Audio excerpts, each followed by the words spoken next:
Welcome back, welcome back. So, I found a little Jedi story that is really good because I relate a lot of Star Wars to the Bible because it was built off the Bible. It's based off the Bible. And I constantly play that gray Jedi code shit or whatever.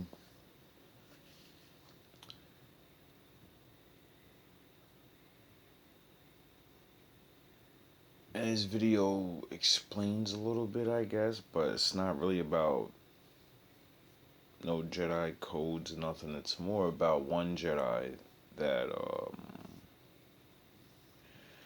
was a rogue.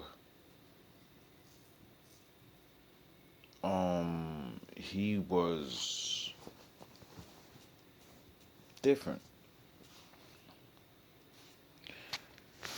but he didn't always do what he was told. And that's because he believed in what was called the living force. There's the physical force, there's the spiritual force, which would be the living force. I would call it the Lord. There's the Lord, and then there's the world in the book. People in the world use the book because they don't have connection to the living force. That's why the force said, write a book because they're not you.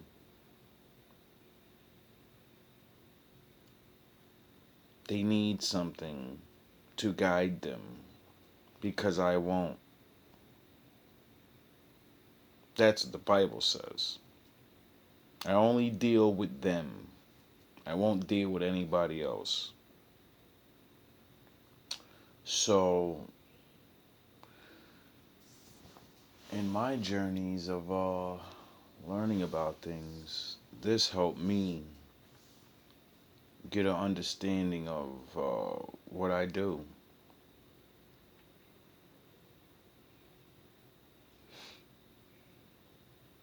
And how I do it.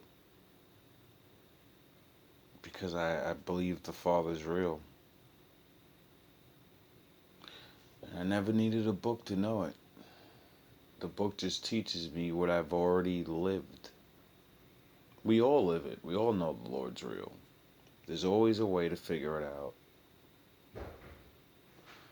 But then you would have to trust yourself.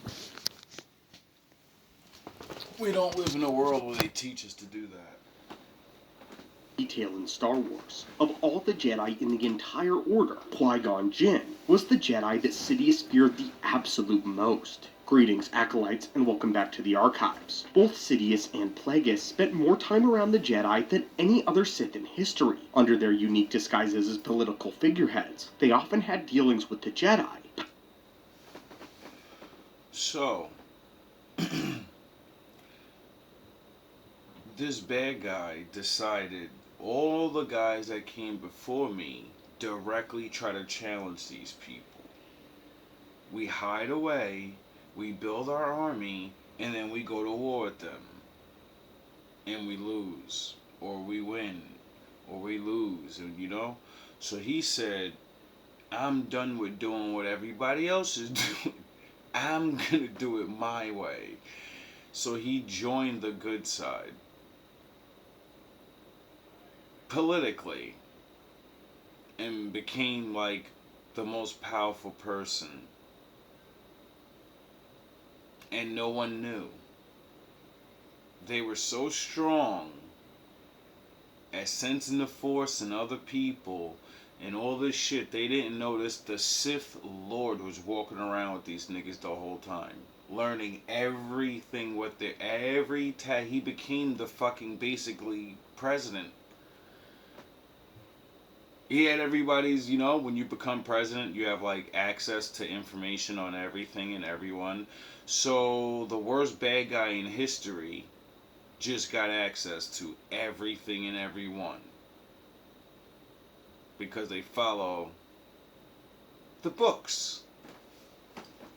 Palpatine even more so once he took office as Supreme Chancellor. This afforded the Dark Lord with an unprecedented up-close look at all of his rivals. During the time preparing for Revenge of the Sith, Sidious could scope out exactly which Jedi were problematic to the cause, which of them were the most dangerous. Many might assume that the most problematic of them all would be the Grand Master in Yoda. However, in an ironic turn of events, it was the Jedi Rogue that posed the greatest threat to the Sith. Qui-Gon Jinn was the very first person that Sidious knew had to be removed. His master Plagueis would... Now, when you think about it, if you know Star Wars or if you don't know Star Wars, even if you don't, you know, most people would always think you're going to take out the most powerful threats, you know? Qui-Gon wasn't the most powerful. Master Windu was more powerful than he was. Yoda's more powerful than Master Windu. So why didn't he just go after them? Because strength isn't everything. would determine that Qui-Gon was the Sith's ruin should he remain alive, and Sidious saw to it that the Elder Jedi was destroyed promptly by Maul, even being satisfied to sacrifice his prized assassin in order to secure this single Jedi kill. Of all of the Jedi in history before Luke Skywalker, even more so, Qui-Gon Jinn was feared by Sidious. But what is the in-depth look at this? Why did the Sith fear Qui-Gon more than anyone else? He was not the most powerful, the most skilled. He would be easily killed by Sidious in a duel. And yet, he was the most dangerous of them all. Greetings, my friends, and today we'll take an in-depth analysis on Sidious's crippling fear of the Jedi Qui-Gon Jinn. When discussing Qui-Gon, the topic of his rebellious nature and his rogue streak has to be taken into question. Qui-Gon was known for striking off on his own and... You know what's really funny about the Bible? It calls the Lord's favorite chosen people a stiff-necked people. They're hard-headed. They go rogue. And he has to get their ass in line. But when you realize that the Lord made them, then you realize the Lord made them stiff-necked. Why would the Lord make you a stiff-necked person knowing that would make you eventually betray him? Because if you're a stiff-necked person, when you go on the other side, you're going to betray them. Because you don't want to be controlled by anyone. And when you realize the whole point of the Lord is free will, you will become his will. Because you will understand, he's not forcing me to do it. Now I want to do it. I want to live with the way, I want to do what he wants me to do. That's dangerous. Bending the rules of the Jedi whenever he saw fit. It was actually abnormal if he wasn't actively at odds with the High Council at any given moment, mostly because he took the Jedi Code as more of a suggestion rather than a law to live by. But because they're codes. Codes can be broken and rewritten. Laws can't. unlike most Jedi that go rogue, Qui-Gon Jinn was not in the service of his own self-ambition, and was not drawn to the dark side. This, in fact, made him quite the interesting figure among the Jedi High Council, who never understood Qui-Gon.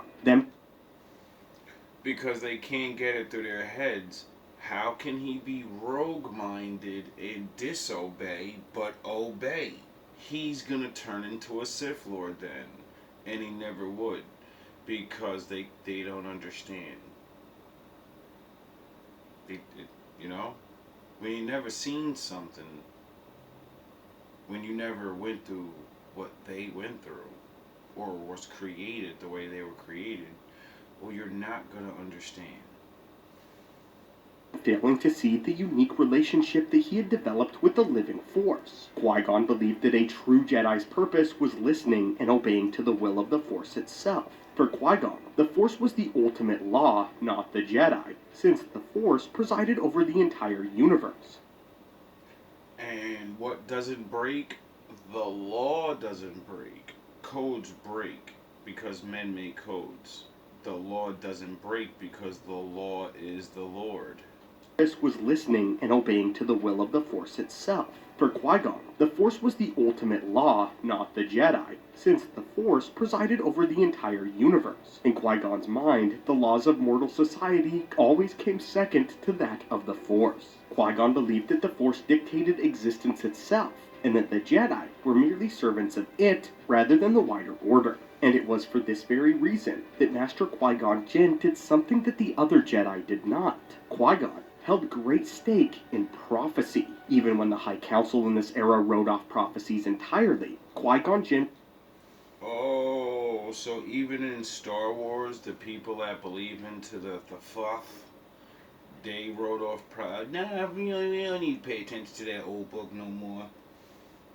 We don't need to worry about that. Nothing ever happened. So, what the fuck are we worrying about prophecy? It ain't happening. I don't see nothing happening. Yeah, I bet your ass don't. Would often find himself in situations only because the Force was his ultimate compass, and prophecy was his guide map, as he taught Obi. Oh, so the Force literally guides this guy around all day. And he's so focused on the prophecy, that's why the Lord guides him around. You get it? Because he's a part of it. Entirely, Qui-Gon Jinn would often find himself in situations only because the Force was his ultimate compass, and prophecy was his guide map. Oh, so he goes places he doesn't want to be, but he knows he's supposed to be there, because there's work to do. As he taught Obi-Wan, the Force always had a purpose for him being somewhere, and he intended to always act upon that purpose. There was a story of Qui-Gon and Obi-Wan going to a remote jungle world, where they would stumble across a lair of beasts that were fueled by the dark side. Though it was slumbering in an apparent hibernation, Qui-Gon would proceed to attack the defenseless monster and ultimately kill it, despite the fact that it showed no immediate threat. After this, Obi-Wan was upset and confused as to why they would attack a helpless creature simply slumbering, when the Master calmly responded to his student that the Force had dictated that the creature must die. Qui-Gon did not question the will of the Force. He was a servant of the light, and he stated that perhaps the two of them were preventing a terrible disaster, or... He said he could feel the dark energy within the beast. So he said, I'm going to put this thing down before it gets back up and does what it naturally does. That's it. I'm going to judge you. I can feel your evil and you're going away. And send you off to the dusty trail. Perhaps they were agents of retribution against... Maybe it's like seeing a dog, and it has rabies. And you're like, ah, shit, I know what rabies looks like. But you're walking with a person that doesn't know what rabies is. So you shoot the thing in the head, and they're like, oh my god, you're a dog killer, how could you? It reminds me of my Fluffy. Your Fluffy didn't have rabies. It's the creature. They would never know. They needed only to obey. This moment illustrates that Qui-Gon Jinn was able to do something that the rest of the Jedi could not. Completely surrender his will to the Force. He made difficult choices because he understands that as someone who is able to feel the Force, it is his duty to be the ambassador of its will. When he was gone, and they figured out who the bad guy was, guess who they sent in? Did they send in Yoda? Nope. They sent in Master Windu. Because, they knew the Sith Lord would be super powerful. He's the most powerful Sith, right? So they know he's going to use the Force lightning. He's going to use the thing that can kill most Jedis. Only a real master can go against him because they can block it. Everyone else can't. They're not strong enough. And since Master Windu was capable of manipulating the dark side of the Force, that's why his sword's purple. Because it's red and blue. Jedi and Sith combined it. And what did he say? If you haven't seen the movie, he tells Anakin, I gotta put this guy down. I'm putting him down. After he defeats him, he says, I'm putting him down. And Anakin goes, no. He has to go to court. He has to be held by trial. And Master Windu said, yo, dog, this nigga's the president. What the fuck are you talking about, nigga? He fucking owns the courts, nigga. He can't. What are you talking about? He'll be out of jail within a week. What are you, stupid? This nigga schemed his way into the highest seat. He has everything is under him. You don't think he's gonna have loyal people fucking in place, you fucking dumbass? I'm putting this guy down. And because Qui-Gon Jinn didn't get to train Anakin, and Obi-Wan, his little nigga had to train the one and not Qui-Gon, he lost. Because Obi-Wan only can do what he could do. He was too young. You know? He didn't get it. He knew how to train him as a Jedi, but he didn't understand this guy never had a fucking father. We were getting this kid when he's young, and he's leaving his mother. So this kid has nobody. Somebody has to fucking be a father figure to this kid. We can't just train him like a fucking soldier. Like, we gotta fucking, like, he's not a normal, regular, Jedi potential. He's more stronger than grown-ass men as a young kid. He's gonna be super strong. We could see it in him. So he's different. Then he's older than what we usually go to get. So, like, we shouldn't even be fucking training him. We should have been training him younger. And then, you know, like, the Jedi schools teach a lot about love and control and da-da-da-da-da-da. He used to be a fucking slave. So he has all these things working against him. He needs extra care. He needs someone to be there. And Qui-Gon knew this. In The Phantom Menace, it is the Force that wills Qui-Gon Jinn to seek out and eventually land on the world of Tatooine for a... Oh yeah, and Luke saves the guy and kills Master Windu and fucking saves him. Then becomes Darth Vader and destroys all the Jedis across the galaxy. 98%, like 90% of them went bye-bye that day. Because they couldn't figure out with their magical fucking force powers, and they're so smart. They couldn't figure out this one guy infiltrated their shit. But the one guy that would have figured it out, you know, he singled his ass out and got rid of him. Anyone else, this was an unfortunate circumstance resulting from a stray laser, but for Qui-Gon, it was the Force drawing him to the specific world. He would get his answer shortly thereafter when he found the young slave boy Anakin Skywalker. Qui-Gon couldn't yet explain why, but he knew that the boy needed to come with them. It was the will of the Force for him to leave Tatooine. In order to ensure the boy's freedom, Qui-Gon had to gamble with a lowlife and use the Force to rig the dice in his favor. To an outsider, for a Jedi to place a wager and then use the Force to manipulate the outcome would have been unbecoming of them. Because you're not allowed to gamble, thus says the Lord, and you're definitely not allowed to cheat. That nigga gambled and cheated.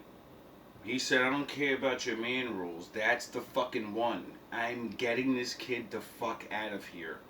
I don't care about what anybody else thinks. I know what I'm feeling right now. I gotta get this kid out of here, and I'm gonna do whatever the fuck it takes.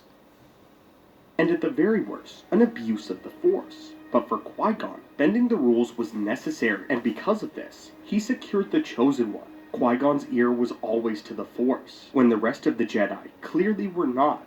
And my friends, this is the most important aspect of Qui-Gon Jinn's character, and the very same trait that made him extremely dangerous to the Sith. Perhaps the most dangerous a lone Jedi, has ever been to a Sith. Since Qui-Gon was not blinded by arrogance, the veil of the dark side that was cast over the Jedi's vision at the start of the Clone War would not have affected Qui-Gon Jinn. Oh, they got wool pull over their eyes, and that's why they couldn't figure out who he was. Relationship to the Force was too pure, and make no mistake, my friends, had Qui-Gon been around, he would have uncovered Palpatine. Not only was he the perfect master for Anakin, but he was also the perfect Jedi to defeat Sidious. What made Qui-Gon even more dangerous is the Council considered him to be a rogue, but they still trusted his judgment. They may not agree with his choices, but when he brings up a concern, it is heard by the Council, and they are still very much aware of it because of how powerful and in tune Qui-Gon was. And that's why when they asked him to join the Council, he said, nah, I'm a foot soldier. I'd like to be up there, but, you know, he eventually took a seat. He helped with decisions, but, you know, it didn't last too long.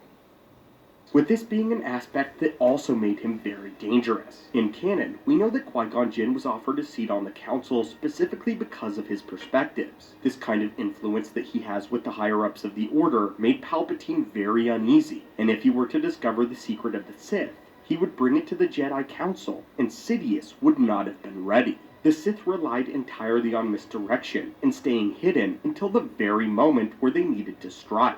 Palpatine was banking on the Jedi's hubris to blind them, but someone as perceptive and humble as Qui-Gon Jinn would undo everything. And if Qui-Gon had found them, it would not be a matter of hesitation. If the Force willed it, he would strike down the Sith without a moment's notice, without a thought to what the Council would think, without a thought to what the Senate would think, without a thought of what the galaxy might think. If the Force called for Qui-Gon Jinn to strike down Palpatine, he would do it without a thought. Amazingly, Sidious would even say that this was Obi-Wan Kenobi's greatest strength when he ventured to Mustafar, the one thing that he inherited from Qui-Gon Jinn, the thing that allowed Obi-Wan to complete the impossible, defeat the Dark Chosen One.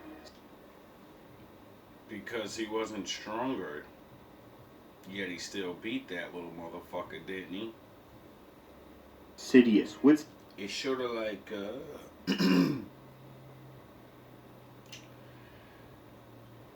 he beat him because of, he outsmarted him. He almost lost a bunch of times. But then, he just used the oldest technique in the book. I have the high ground, you're done.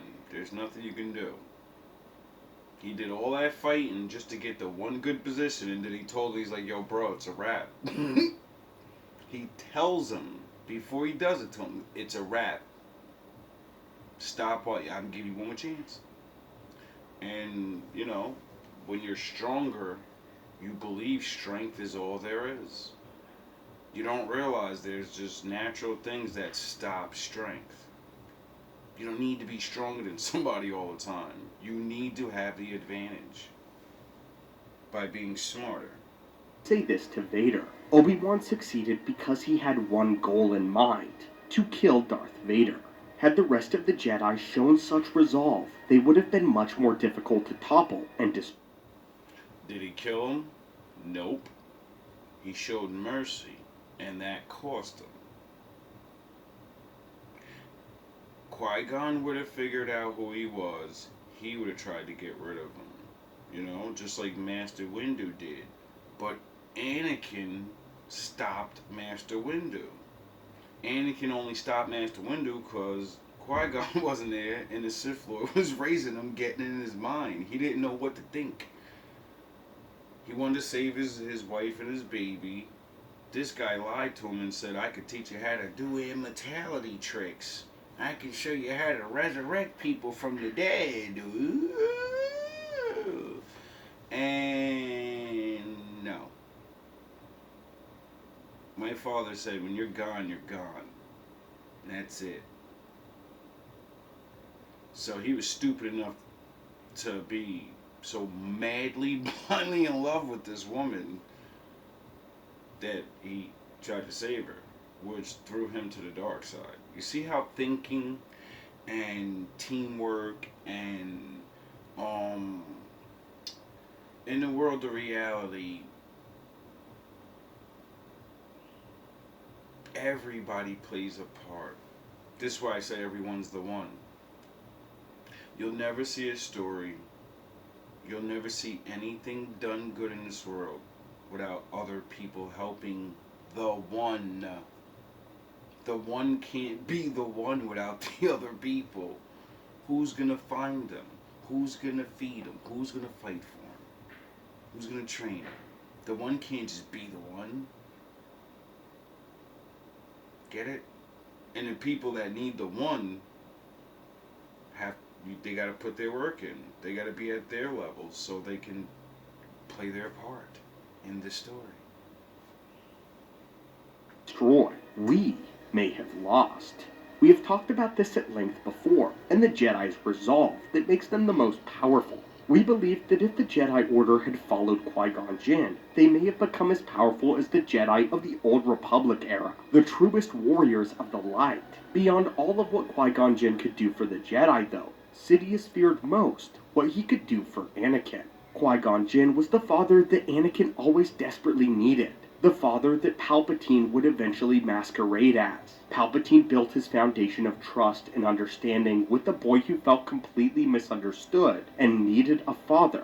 But Qui-Gon Jinn would have understood Anakin completely. Palpatine relied on the Jedi's ignorance and their approach to comfort, so much so that he knew that they would be harsh and that he would have to step in and be the one that Anakin could lean on, his very father.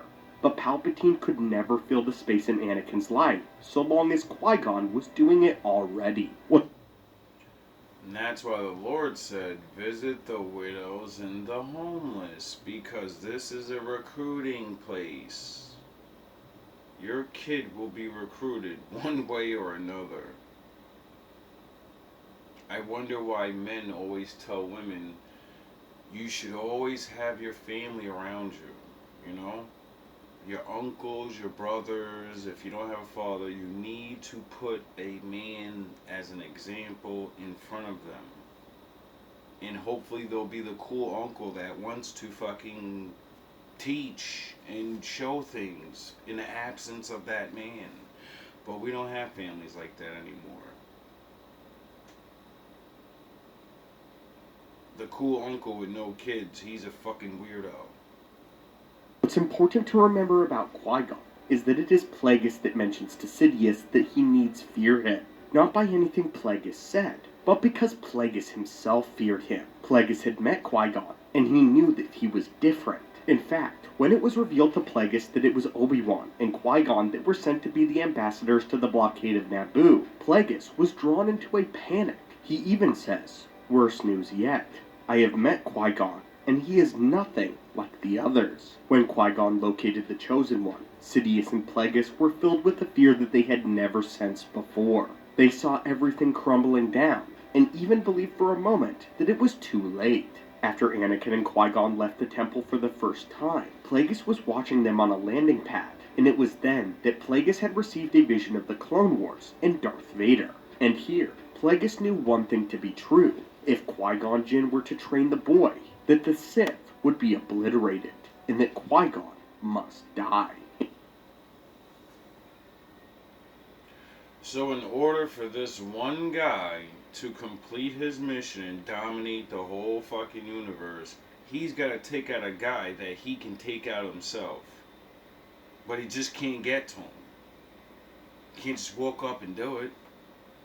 So he does all these schemes, sets up all these events just to get that guy in a duel with one of his Sith Lord dudes. And it works, and they get rid of his ass.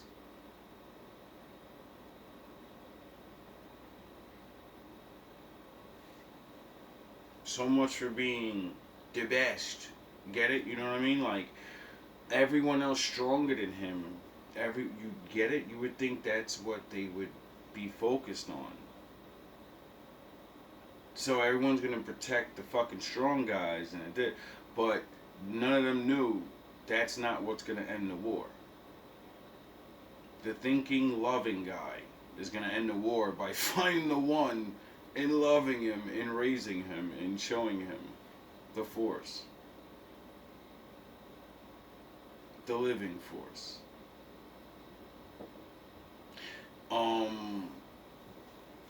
That's crazy. Cause sound the horns, my daddy's in the building.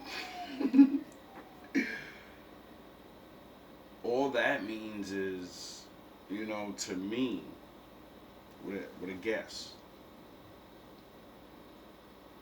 is every action had an action, Everybody played a part in what was going to happen. Because once one thing kept once it's so like, because when you know the ending of the story, that Darth Vader actually does kill the Sith Lord, but he only ends the Sith Lord after he betrays the Jedi. See, the prophecy said the one will bring balance to the Force, and he will get rid of the Dark Sith Lord. Everybody keeps saying it's Luke or it's this or it's that.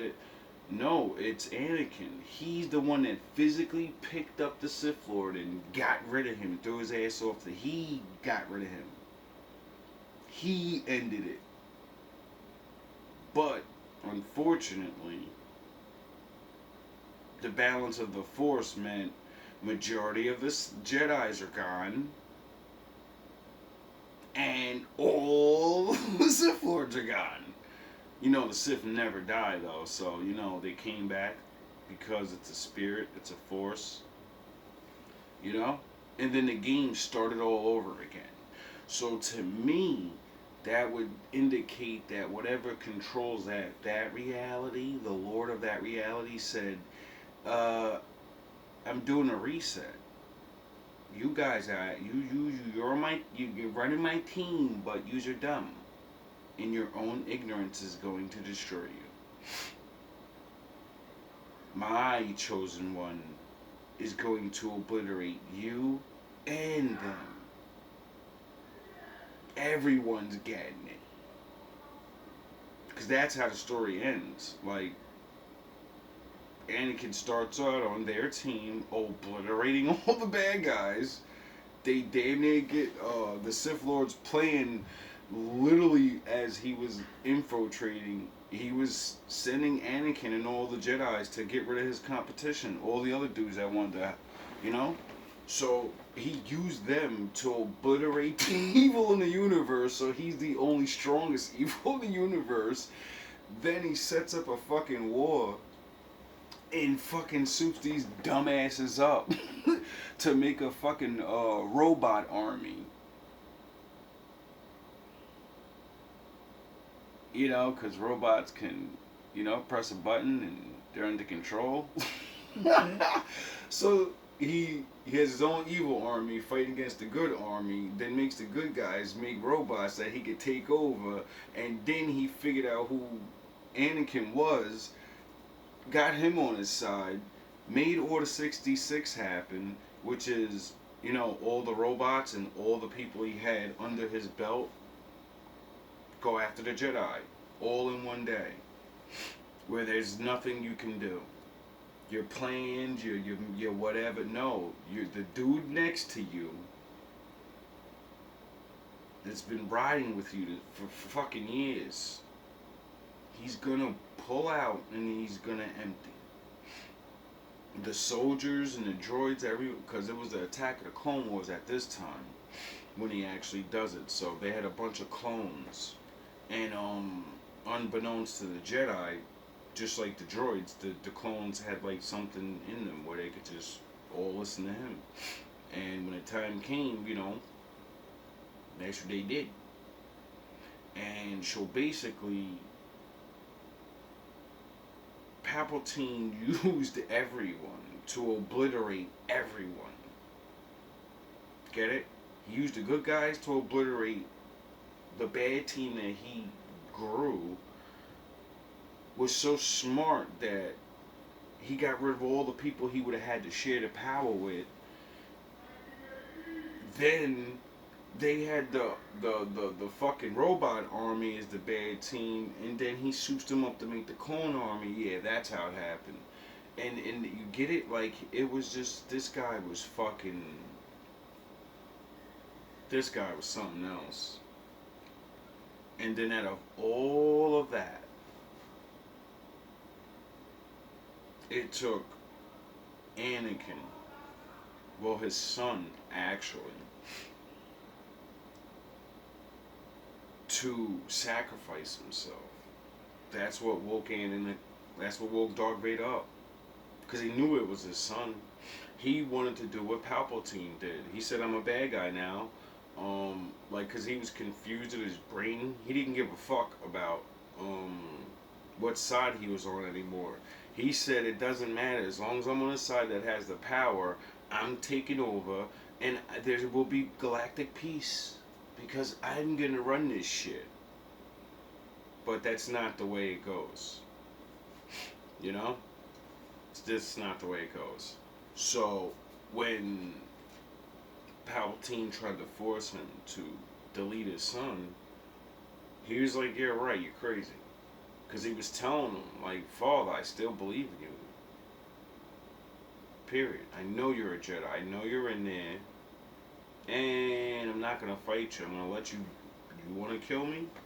Do what you got to do, dog. I don't think you got it in you. Because he knew... Because, the Force helped him see visions and shit. And then they finally told Luke the truth about his father and everything, because they lied to him the whole time. He thought Darth Vader killed his father. And once he knew the story that he only became Vader because he wanted to save his children and his wife. And he lost his fucking mind trying to do it, like an asshole. He understood that his father was really good. That he was an idiot. That fell to a woman. Not a bad woman. No, he was just in love. And when you're a man and you're stupid, you want to protect your family over everything. Because he had a vision. The Force gave him a vision of the future, that his wife would die. But unbeknownst to him, she was going to die in childbirth. Not because of some bad thing happening. No, natural childbirth was going to take her life. And so he went against my father and said, no, it's not. I'm going to find a way. You're lucky that you got to break the Jedi code and have children. You idiot. You broke the code. You wasn't supposed to have a wife. You wasn't supposed to make children. You're the chosen one. Like, you're super powerful. We don't need a bunch of super chosen ones running around here fucking, because see how stupid you are and you fell to the dark side. Well, your children go fall. You get it? That's why there's codes and rules and laws and shit. That's why the Jedis wasn't allowed to make families. Because when you have a family, you can be... shit gets real. In Plagueis' own words, Qui-Gon Jinn was the key to everything. Qui-Gon Jinn held the ability to train Anakin in a way where the Jedi were truly meant to be trained, to listen to the will of the Force as the son of the Force. Qui-Gon Jinn was without a doubt one of the most powerful. Anakin in a way where the Jedi were truly meant to be trained, to listen to the will of the Force as the son of the Force. Qui-Gon Jinn was without a doubt one of the most powerful, wise, and dangerous Jedi to the Sith in galactic history, only rivaled by the likes of Luke Skywalker in terms of the fear that he commanded. But today, my friends, I hope that we have illustrated exactly what made Qui-Gon Jinn so special. If you enjoyed this video, I think so. I know for me, kind of puts the story in a different light. And since we relate, well, I relate movies to real life because real life is based off. I mean, these movies are based off real life. You know what I mean? Like even certain situations, if you really look at the situations, um,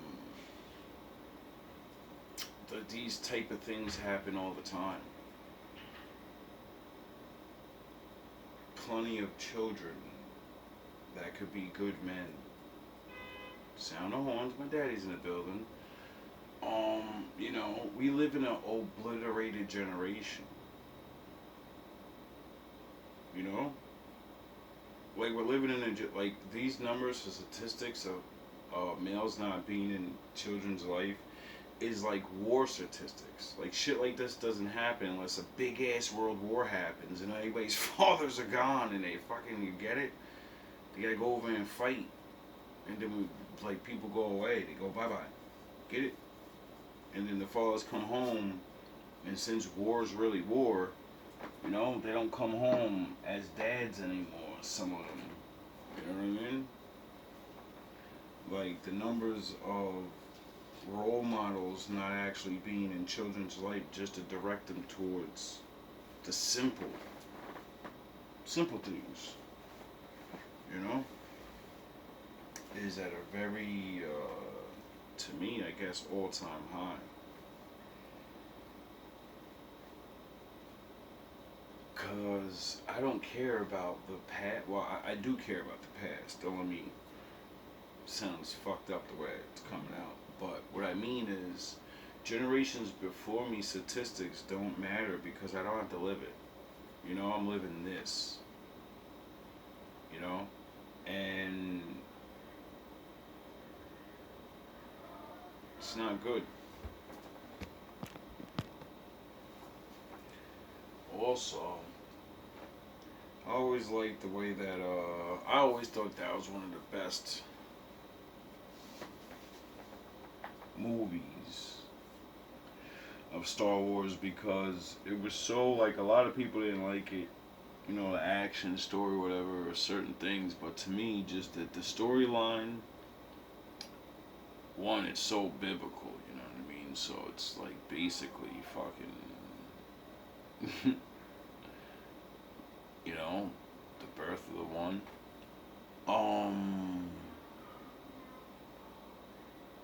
But just the way it got detailed into all these events and how all these things mattered, you know? Like when you watch a movie like that in order, the way they showed it, it'll have it for me it unlocked how to look at life almost because in certain ways, what I mean by that is when Star Wars comes out, it starts at the end. But since you're, not used to movies doing that, you think you're watching the first movie. But you're actually watching the story backwards. The Star Wars movie starts like in the end, Darth Vader's already there. You get it? And then they show what happens. It's like and then when they started rebooting it, they started at the beginning almost and showed how Vader even came, So I kind of like that because it was, to me, I don't know any other person or movie that ever did shit like that. That concept alone went into a lot of different type of trilogies, playing with time like that and bringing it all together the way they did was fucking dope to me because I pay attention to a lot of things like that, like when I like a story. And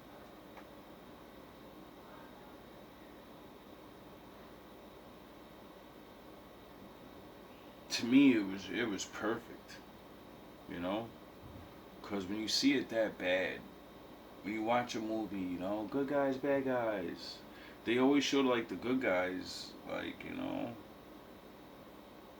having to win. So it's like, you know, and for them to start off like that with the bad guys, the normal thing, bad guys in control, good guys gotta win.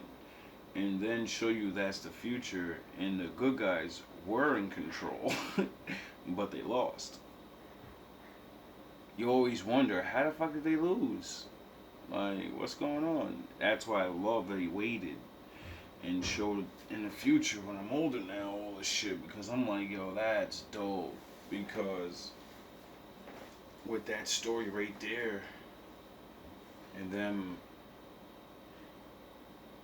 explaining how smart this guy was, it makes sense.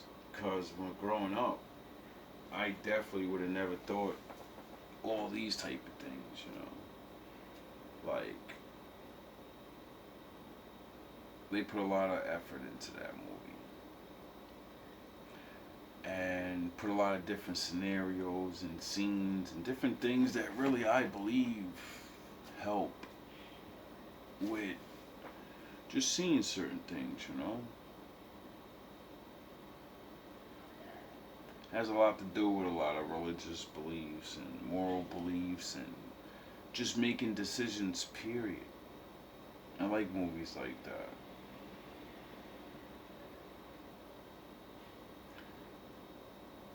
Should you it should remind you that you have choices in your life and that your choices matter. You know? You count. Even if it's a small part of the story, you still count. You know? You're in the story. And sometimes, if you don't play your part, even though it's little, even though you're not the strongest, other people are counting on you. All love, all praise to the Most High. Hope everybody has a good night.